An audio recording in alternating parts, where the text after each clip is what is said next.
What's happening, y'all? DKB here. So let's talk about arguably our strongest position, which is the defensive line. And we've seen more talent continue to get added. Of course, we wanted to find another edge piece to pair with our prize free agent from last season in Carl Lawson. And of course, we brought a bunch of players back and just replaced a bunch that we lost through free agency. So the list is crazy from starters to depth pieces. Carl Lawson, John Franklin Myers, Sheldon Rankins, Quentin Williams, Jermaine Johnson, Vinnie Curry, Jacob Martin. We still have Bryce Huff, Jonathan Marshall. There's a few other names I'm sure that I'm missing out there. I know Bradley and Nye being one of those as well, but it seems like we're continuing to still want to try to add pieces and tinker and see what ultimately sticks for our final roster. And that's evident in even the recent news that, or rumors anyways, that we did provide contract offers out to Larry Ogunjobi, at least on the defensive line, and then Quan Alexander in the linebacker ranks. So it still lets us know Joe Douglas definitely meant his words when he said he wanted to continue to add talent as much as possible until the start of the season. So what else could be out there that we haven't necessarily seen or paid attention to? And of course, while everybody's talking about run stopping, if we have an overwhelming pass rushing presence, then that can kind of help mitigate whatever may happen in the run game for us. One of these players that we haven't talked about, former Super Bowl champion, so that seems to have been somewhat of a trend for us this season. And that's going to be a player that we were actually interested in 2019 free agency as well, which is Trey Flowers. Previous Patriots pick in the 4th round. And the guy is kind of a beast. When you take a look at some of the stats that he originally had prior to the Patriots actually letting him go, and it's kind of a classic move.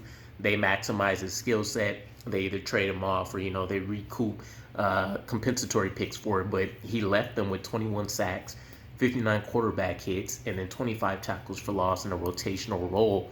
We lost him in free agency. Sounds like we were willing to get him. The feeling just wasn't mutual. Of course, him being a Patriot guy, it probably wasn't the first thought at the top of his mind.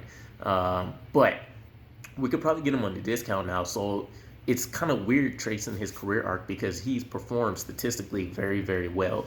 No less than 6.5 sacks in any season prior to his 2 seasons in Detroit, which just didn't really go well. His first season, actually, he did pretty well. It doesn't look like it.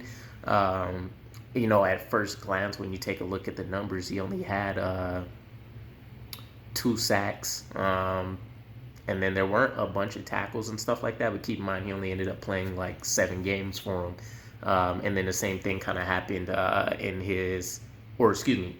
15 games his first season. Sorry, it's the last 2 years that didn't pan out well. The first year kind of showed that he may be able to provide a glimpse of something, but this is a chess piece move for us. Not only can he play on the edge, you can kind of move him around as a smaller defensive tackle, which Ulbrich has already said he does not mind that being the case for the New York Jets this season with the style of play that they're looking to have on the defensive line. So it could be a huge win as part of a very solid rotational role for us.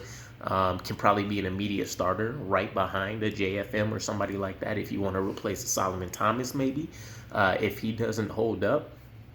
And ultimately, I think you see it on tape, definitely. He has the pass rush skill set. I mean, anybody will take a guaranteed 6.5 sacks every season minus injury. I think he does offer a lot more running ability as well as what we currently have at the defensive tackle position, if that's where we want to play him.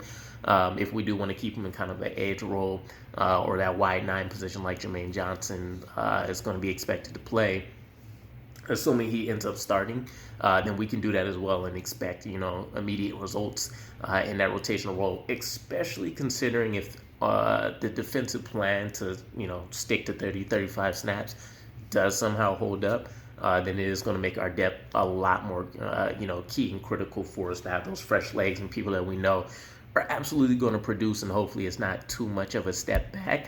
The only thing is going to be what does the numbers look like for him, right? So when he finally got that contract with the Lions to go over there and kind of be a superstar, he didn't really live up to the billing. It was A 5-year, $90 million contract. He ended up getting $50 million in guarantees, and then once he played out his three, they cut him loose. It didn't pan out his final 2 years. First year was exceptional by any other standards, but the final two just didn't pan out. So that is something we want to look into to see what the case there was. Injuries did play a huge role. He only ended up playing 7 games both of those seasons. But I think this is somebody that can definitely contribute if we can get him at a great number. And maybe that looks something like what Jacob Martin had got. Maybe it's going to be a little bit more. Who knows? But let me know what you guys' thoughts are. Would you add Trey Flowers as part of your defensive line rotation and, pair him up against some of these other depth pieces that we've seen on maybe a 2-year contract? Or do you guys think we should, stand pat, roll with the guys that we got, and we'll see where the chips fall? I'll catch you guys again. Peace.